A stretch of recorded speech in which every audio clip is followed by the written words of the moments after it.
Toksin bo'yicha gapirganimda men sizlarga aytishim kerak. Toksin bu oqsil. Belok. Qayerdan olinadi bu belok? Juda ham ko'p savol beriladi. Qayerdan olinadi? Endi agar sizlarga juda ham biokimiyalarga o'tib ketsam, juda ham qayerdan olishni bilsam, sal qo'rqitib ham qo'yishim mumkin.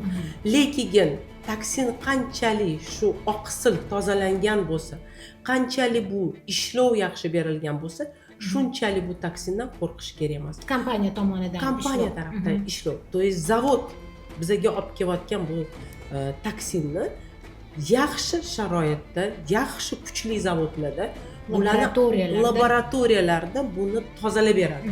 Endi tushunarli qilib aytganda bu oqsilni tozalab beradi. Ko'pincha biz aytamiz, boshim og'riyapti, qo'ynim aynayapti. Toksindan keyingi holat. Toksindan keyin holat bo'ladi bu. Hech qaysimiz aytmaymiz. Bu toksinning asoratlaridir. Yo bo'lmasa bir oydan keyin oyoq og'rish boshlanadi, xuddi shamollagandek bo'ladi. Bu ham toksinning asoratlari. Ya'ni aznobda xuddi temperatura 37 ga charchab qolgandek, oyoq og'riydi, qo'l og'riydi, xuddi ishlagandan keyin mushsalari og'riydi, xuddi shunaqa.